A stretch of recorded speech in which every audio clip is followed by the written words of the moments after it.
Hello friends, स्वागत है आपके YouTube channel morning today target में। आज हम आपके लिए लेके आए हैं सीटेट के सीडीपी के पीवाईक्यू क्वेश्चन पेपर, जो आपके आने वाले एग्जाम के लिए काफ़ी ज़्यादा इम्पॉर्टेंट है। जैसा कि सभी जानते हैं कि प्रीवियस ईयर क्वेश्चन पेपर कितना ज़्यादा इम्पॉर्टेंट होता है, इसलिए 2011 से लेके 2024 तक जितने भी पीवाईक्यू क्वेश्चन पूछे गए हैं सभी आपको कराने वाले हैं। देखिए, चाहे पेपर 1 में ईबीएस पेपर 1 में पूछी जाती है वो भी कराएंगे, और एसएसटी आपकी पेपर 2 में पूछी जाती है तो वो भी आपको कराएंगे। तो सीडीपी और ईवीएस एसएसटी तीनों की क्लासेस चलने वाली है। तो जो लोग चैनल पर नए होंगे वह सब्सक्राइब कर लीजिएगा, जिससे जितनी भी प्रैक्टिस सेट होगी आपकी मिलती रहेगी। तो चलते हैं क्वेश्चन पे, और आपको सिर्फ प्रैक्टिस सेट कराने वाले हैं और डिटेल में क्लास चाहिए तो कमेंट करके ज़रूर बताइएगा। पहला है, सीखने की सामाजिक संरचनावादी किस विचार की वकालत करते हैं कि पहला है, व्याख्यान देने और समझाने से प्रभावी शिक्षण सक्रिय होता है। देखिए, व्याख्यान देना आपके सीटेट में नेगेटिव है तो पहला गलत हो जाएगा। दूसरा है, प्रत्याहार और दोहराव की चिंतन प्रक्रिया से प्रभावी शिक्षण होती है। देखिए, दोहराव ये भी नेगेटिव है तो ये भी गलत हो जाएगा। तीसरा है, शिक्षार्थी दूसरों से निष्क्रिय रूप से ज्ञान प्राप्त करते हैं। देखिए, शिक्षार्थी दूसरे से सक्रिय रूप से ज्ञान प्राप्त करते हैं, निष्क्रिय नहीं, इसलिए तीसरा भी गलत हो जाएगा। चौथा ऑप्शन देखते हैं, शिक्षार्थी सक्रिय रूप से ज्ञान का निर्माण करते हैं, तो यही आपका राइट आंसर सही हो जाएगा। सामाजिक संरचनावाद के अनुसार सीखना एक सक्रिय प्रक्रिया होता है जहां बच्चे दूसरों के साथ बातचीत और सहयोग के माध्यम से सीखते हैं। तो याद रखिएगा, इसका 4 आंसर यहाँ पे सही हो जाएगा। नेक्स्ट क्वेश्चन है, अभिकथन ए है, विद्यालय पाठ्यक्रम को विद्यार्थियों के सांस्कृतिक ज्ञान को उचित स्थान और मूल्य देना चाहिए। कारण है, शिक्षार्थी को उनकी सांस्कृतिक पहचान को बनाए रखने के लिए समर्थन प्रदान करना चाहिए और सीखने की प्रक्रिया को सुगम बनाता है। तो आपका बिल्कुल सही हो जाएगा, ए आर दोनों सही हो जाएगा। यहाँ पे तीसरा इसका राइट आंसर सही हो जाएगा, ए आर दोनों सही है, ए की आर व्याख्या करता है। नेक्स्ट क्वेश्चन है, निम्नलिखित में से कौन सा कथन अधिगम के बारे में सही नहीं है। तो देखिए, जहाँ सही नहीं पूछा गया है उस पर विशेष रूप से ध्यान दीजिएगा, क्योंकि बहुत लोगों का क्वेश्चन इसी में गलत हो जाता है। पहला है, अधिगम सामाजिक क्रिया द्वारा संसाधित होता है, तो पहला तो बिल्कुल सही हो जाएगा। दूसरा है, अधिगम एक प्रक्रिया नहीं अपितु एक उत्पाद है। तीसरा देखते हैं, अधिगम शिक्षार्थी के पूर्व ज्ञान पर निर्भर करता है, और चौथा ऑप्शन हो जाएगा, अधिगम का तात्पर्य पूर्व वैचारिक स्कीम से पुनर्गठन से है।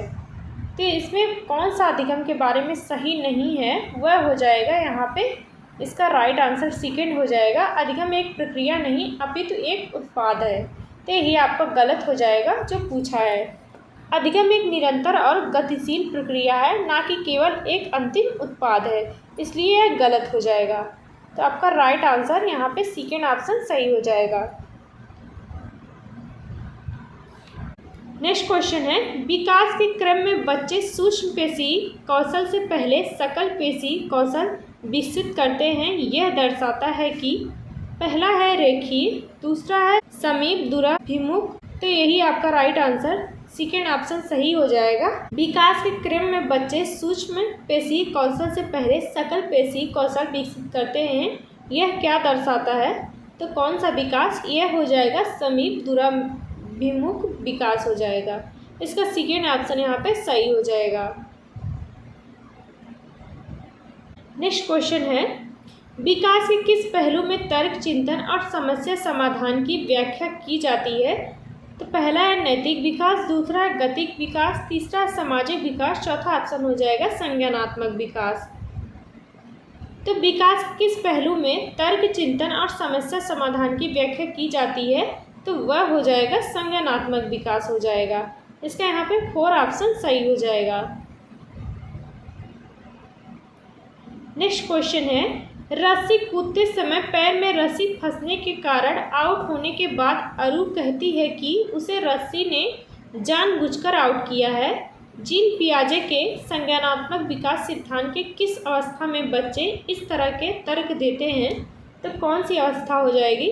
तो पहला है संवेदी चालक अवस्था, दूसरा पूर्व चलन अवस्था। तो ही आपका राइट आंसर सही हो जाएगा सेकेंड ऑप्शन। ये अवस्था होती है, पूर्व चलन की अवस्था होती है तो 2 से 7 वर्ष की होती है, तो याद रखिएगा। और संवेदी चालक अवस्था होती है कितने समय में? तो वह होती है जन्म से होती है 2 वर्ष की होती है। और मूर्त संक्रियात्मक अवस्था होती है तो 7 से 11 वर्ष की होती है। और औपचारिक संक्रियात्मक अवस्था होती है तो 11 से ऊपर की होती है। तो ये सभी याद रखिएगा, पूछा जा सकता है। नेक्स्ट क्वेश्चन है, समीपत सिद्धांत कहता है कि सहसावस्था में पहला है भाषा का विकास तेजी से होता है क्योंकि वह विकास के लिए संवेदनशील अवधि है। दूसरा है सूक्ष्म गतिक कौशल के विकास के साथ शारीरिक विकास तेजी से होता है। तीसरा है अंग हाथों और पैरों की तुलना में तेजी से बढ़ते रहते हैं। चौथा ऑप्शन हो जाएगा विकास सिर से पांव तक होता है। तो समीपत सिद्धांत कहता है कि सहसावस्था में तो यह हो जाएगा अंग हाथों और पैरों की तुलना में तेजी से बढ़ते हैं सहसावस्था में। इसका थर्ड ऑप्शन सही हो जाएगा। समीपत सिद्धांत के अनुसार विकास शरीर के केंद्र से शुरू होकर बाहरी की ओर बढ़ता है, इसलिए सहसावस्था में हाथों और पैरों की तुलना में शारीरिक संरचनाओं का विकास तेजी से होता है। तो याद रखिएगा, इसके यहाँ पे थर्ड ऑप्शन सही हो जाएगा। नेक्स्ट क्वेश्चन है, अभिकथन ए है शिक्षार्थी जो पहले से जानते हैं उनके आधार पर अपने ज्ञान का निर्माण करते हैं। तो पहला तो बिल्कुल सही हो जाएगा, बच्चे जो जानते हैं उसके आधार पर अपने ज्ञान का निर्माण करते हैं। कारण है पैटर्न ढूंढना और पिछले ज्ञान के साथ जुड़ाव बनाने से शिक्षार्थियों को जानकारी को सार्थक रूप से संसाधित करने में मदद मिलती है।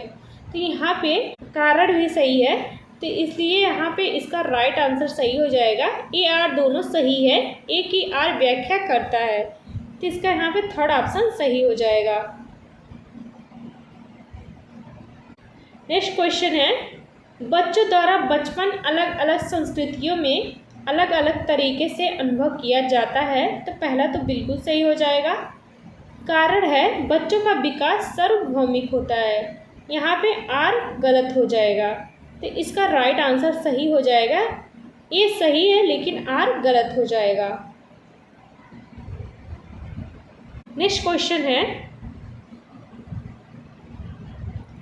लॉरेंस कोहलबर्ग के नैतिक विकास सिद्धांत में बच्चे कार्यों को उनके परिणाम के आधार पर अच्छा या बुरा समझने से इस समझ पर पहुंचते हैं कि नियम और कानून नम्य हैं और उसे बदले जा सकते हैं।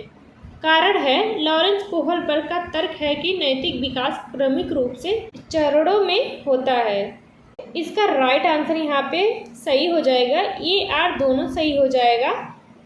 आर ए की सही व्याख्या करता है, तो इसका थर्ड ऑप्शन सही हो जाएगा। देखिए पहले सीटेट छोटा छोटा क्वेश्चन बनाता था, लेकिन अब बहुत ज़्यादा लॉन्ग क्वेश्चन है, तो काफ़ी आपको हार्ड पेपर अब देखने को मिलेगा क्योंकि अब पहले जैसा पेपर नहीं रहा है। तो देखते हैं नेक्स्ट क्वेश्चन, निम्नलिखित में से कौन सा कथन समावेशी शिक्षा के बारे में सही नहीं है? तो आपको बताना है कि समावेशी शिक्षा के बारे में क्या सही नहीं है। तो पहला है एक समावेशी कक्षा भाषा शैली में अंतर को समायोजित करती है और सहयोग को बढ़ावा देती है। दूसरा है निश्चित पाठचर्या और मानक मूल्यांकन आसपास ही एक समावेशी कक्षा का केंद्र होता है। तीसरा है समावेशी शिक्षण का अर्थ है ऐसे तरीकों से शिक्षण जो बहिष्कृत ना करे। चौथा ऑप्शन हो जाएगा समावेशी शिक्षण का अर्थ है उस शिक्षा शास्त्र को अपनाना जो सभी शिक्षार्थियों की आवश्यकताओं का समर्थन करता है। तो समावेशी शिक्षा के बारे में कौन सा सही नहीं है, वह हो जाएगा इसका सेकेंड ऑप्शन सही हो जाएगा। निश्चित पाठचर्या और मानक मूल्यांकन के आसपास ही एक समावेशी कक्षा का केंद्र होता है। तो यही आपका जो राइट आंसर हो जाएगा जो गलत पूछा है। नेक्स्ट क्वेश्चन है, ले वाइगोत्स्की प्रस्तावित करते हैं कि बच्चों में स्वनियमन के लिए क्या महत्वपूर्ण है। पहला है अनुकूलन, दूसरा है संगठन, तीसरा असंतुलन, चौथा ऑप्शन हो जाएगा निजी वाक्य जो होती है, निजी वाक्य प्राइवेट स्पीच। वाइगोत्स्की का मानना था कि बच्चे अपनी सोच और अपने कार्यों को निर्देशित करने के लिए खुद से बात करते हैं, तो वह हो जाएगा निजी वाक्य हो जाएगा, प्राइवेट स्पीच हो जाएगा, इसलिए इसका 4 आंसर यहाँ पे सही हो जाएगा। नेक्स्ट क्वेश्चन है, जीन पियाजे के संज्ञानात्मक विकास के सिद्धांत के अनुसार निम्नलिखित में से कौन सी क्षमता मूर्त संक्रियात्मक सोच को पूर्व संक्रियात्मक सोच से अलग करती है। तो जीन पियाजे के संज्ञानात्मक विकास के सिद्धांत के अनुसार कौन सी क्षमता जो मूर्त संक्रियात्मक सोच को पूर्व संक्रियात्मक सोच से अलग करती है। तो पहला है परिकल्पित तार्किकता, दूसरा है वस्तु स्थायित्व, तीसरा इंद्रियों का समन्वयन, चौथा ऑप्शन हो जाएगा विकेंद्रण। तो यही आपका राइट आंसर 4 आंसर सही हो जाएगा। विकेंद्रीकरण क्या होता है। तो विकेंद्रीकरण में बच्चा किसी स्थिति में कई पहलुओं पर ध्यान देने में सक्षम होता है, जिसे विकेंद्रीकरण कहा जाता है। तो यह आपका 4 आंसर यहाँ पे सही हो जाएगा। नेक्स्ट क्वेश्चन है, निम्न में से किस प्रकार के प्रश्न एक छात्र की जानकारी का गंभीर रूप से मूल्यांकन करने की योग्यता का आकलन करने में मदद करता है। तो पहला है वे प्रश्न जो पाठ को मान्य करने वाले उदाहरणों के लिए पूछते हैं, दूसरा है वे प्रश्न जो किसी पाठ का सारांश मांगते हैं, तीसरा है वे प्रश्न जो शब्द की सरल परिभाषा के लिए पूछते हैं, चौथा ऑप्शन हो जाएगा वे प्रश्न जो छात्र की व्यक्तिगत राय पूछते हैं। तो कौन सा प्रश्न जानकारी का गंभीर रूप से मूल्यांकन करने की योग्यता का आकलन करने में मदद करेगा, वह हो जाएगा 4 आंसर है इसका सही, वे प्रश्न जो छात्र की व्यक्तिगत राय पूछते हैं। तो 4 आंसर यहाँ पे सही हो जाएगा। नेक्स्ट क्वेश्चन है, निम्नलिखित में से कौन सा कथन संज्ञान और भावनाओं के बीच के संबंध को उपयुक्त रूप से परिभाषित करता है। पहला है संज्ञान भावनाओं को प्रभावित करता है लेकिन इसका विपरीत सत्य नहीं है, दूसरा है भावनाएं संज्ञान को प्रभावित करती हैं लेकिन इसका विपरीत सत्य नहीं है, तीसरा है संज्ञान और भावनाओं दोनों स्वतंत्र प्रणालियां हैं, चौथा ऑप्शन हो जाएगा भावनाएं और संज्ञान आपस में एक दूसरे पर पारस्परिक रूप से निर्भर करते हैं। तो भावनाओं के बारे में कौन सा कथन सही हो जाएगा, वह हो जाएगा 4 आंसर यहाँ पे सही हो जाएगा। भावनाएं और संज्ञान आपस में एक दूसरे से पारस्परिक रूप से निर्भर करते हैं, यहाँ पे 4 आंसर इसका सही हो जाएगा। नेक्स्ट क्वेश्चन है, प्राथमिक कक्षाओं में भाषा का विकास किस प्रकार संसाधित होता है। तो पहला है जब शिक्षक बच्चों की मातृभाषा की अवहेलना और उपेक्षा करते हैं, दूसरा है जब शिक्षक मूर्त वस्तुओं के बजाय संकेतों और प्रतीकों से शुरू करते हैं, तीसरा है जब शिक्षक अमूर्त अवधारणाओं को संदर्भित करने के लिए ठोस उदाहरणों का उपयोग करते हैं, चौथा ऑप्शन हो जाएगा जब शिक्षक औपचारिक भाषा के प्रयोग पर जोर देते हैं और उसे लागू करते हैं। तो प्राथमिक कक्षाओं में भाषा का विकास किस प्रकार संसाधित हो सकता है। तो यह हो जाएगा जब शिक्षक अमूर्त अवधारणाओं को संदर्भित करने के ठोस उदाहरणों का उपयोग करते हैं। तो इसका यहाँ पे 3rd ऑप्शन सही हो जाएगा। इससे क्या होता है, बच्चों की भाषा सीखना सरल हो जाता है और रुचिकर हो जाता है। नेक्स्ट क्वेश्चन है, अभिप्रेरणा के आरोपण सिद्धांत के अनुसार निम्नलिखित में से किसे लगातार कोशिश और बेहतर प्रदर्शन करने की संभावना है। तो अभिप्रेरणा के आरोपण सिद्धांत के अनुसार निम्नलिखित में से किसे लगातार कोशिश और बेहतर प्रदर्शन करने की संभावना है। पहला है असफलता और सफलता दोनों के लिए आंतरिक आरोपण है। तो बिल्कुल सही हो जाएगा, पहला ही आपका राइट आंसर सही हो जाएगा। देखिए असफलता और सफलता दोनों के लिए आंतरिक आरोपण जिम्मेदार होता है, इसलिए पहला आंसर यहाँ पे सही हो जाएगा। नेक्स्ट क्वेश्चन है, वंचित वर्गों से संबंधित विद्यार्थियों के समावेशन के लिए क्या करना चाहिए? पहला है सामाजिक संबद्धता के आधार पर कक्षा में अलगाव करना चाहिए। दूसरा है समान क्षमताओं के आधार पर विद्यार्थियों को समूह में विभाजित करना चाहिए। तीसरा है विविध परंपराओं के प्रति जागरूकता और संवेदनशीलता को बढ़ावा देना चाहिए। चौथा ऑप्शन हो जाएगा पहचान आधारित रूढ़ियों को प्रमाणित और प्रोत्साहित किया जाना चाहिए। तो वंचित वर्गों से संबंधित विद्यार्थियों के समावेशन के लिए सबसे अच्छा तरीका है उन्हें विविध परंपराओं के प्रति जागरूकता और संवेदनशीलता को बढ़ावा देना चाहिए। तो यहाँ पे थर्ड ऑप्शन इसका सही हो जाएगा। नेक्स्ट क्वेश्चन है, कक्षा में खेल प्रतियोगिता में हिस्सा लेते समय तनुज अपने दोस्त से कहता है कि भाला फेंकने में हिस्सा लेगा और रस्सी कूदने में उसकी बहन हिस्सा ले सकती है क्योंकि वह एक लड़की है और लड़कियां भाला नहीं फेंक सकती। पहला है जेंडर समानता, दूसरा है जेंडर रूढ़िवादिता।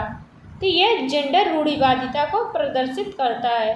तो इसका यहाँ पे सेकेंड ऑप्शन सही हो जाएगा। नेक्स्ट क्वेश्चन है, निम्नलिखित में से पठन वैकल्पिक एक विशिष्ट विशेषता कौन सी है?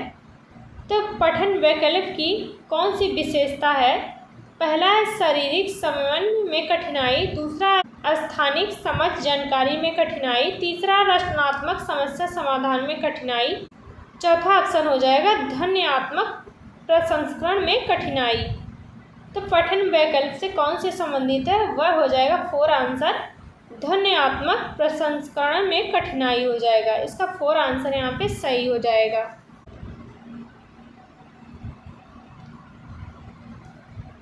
नेक्स्ट क्वेश्चन है, निम्नलिखित में से कौन सा प्रगतिशील शिक्षा का एक प्रमुख सिद्धांत है? तो बताना है प्रगतिशील शिक्षा का एक प्रमुख सिद्धांत कौन सा है। पहला है सीखना प्रामाणिक कार्यों पर आधारित होना चाहिए, दूसरा है पाठचर्या पूर्व निर्धारित और सार्वभौमिक होनी चाहिए, तीसरा है छात्रों के सीखने को मापने के लिए मानकीकृत परीक्षण सबसे अच्छा तरीका है, चौथा ऑप्शन हो जाएगा छात्रों को अपने शिक्षकों से ज्ञान का निष्क्रिय प्राप्त करता होना चाहिए। तो देखिए छात्रों को अपने शिक्षकों से सक्रिय रूप से ज्ञान को प्राप्त करना चाहिए, इसलिए यह गलत हो जाएगा। तो प्रगतिशील शिक्षा का प्रमुख सिद्धांत कौन सा हो जाएगा? वह हो जाएगा सीखना प्रामाणिक कार्यों पर आधारित होना चाहिए। तो इसका पहला आंसर सही हो जाएगा।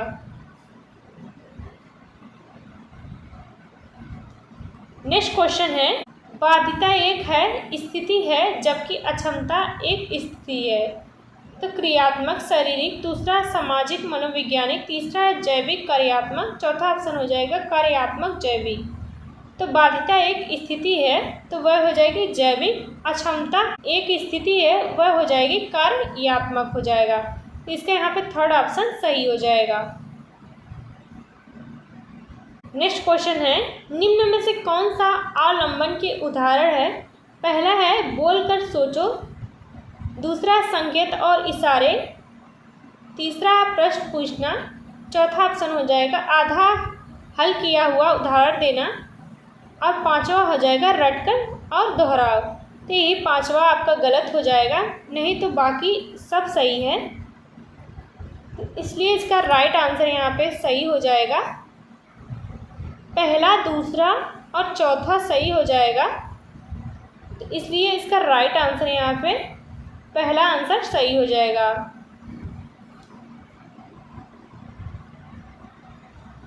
नेक्स्ट क्वेश्चन है, निम्नलिखित में से कौन सा कारक समस्या समाधान को बढ़ावा देता है? तो पहला है निष्क्रिय अनुसरण, दूसरा प्रतिक्रिया सेट, तीसरा है अपसारी चिंतन, चौथा ऑप्शन हो जाएगा कार्यात्मक स्थिरता। तो कौन सा कारक समस्या समाधान को बढ़ावा देता है? वह हो जाएगा अपसारी चिंतन। इसके यहाँ पे थर्ड ऑप्शन सही हो जाएगा।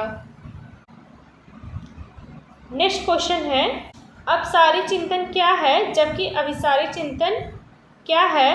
पहला है गणितीय क्षमताओं को बढ़ावा देता है, मौखिक क्षमताओं को बढ़ावा देता है, दूसरा है मौखिक क्षमताओं को बढ़ावा देता है, गणितीय क्षमताओं को बढ़ावा देता है, तीसरा है कई उत्तरों को प्रोत्साहित करता है, एक ही समाधान पर स्थित है।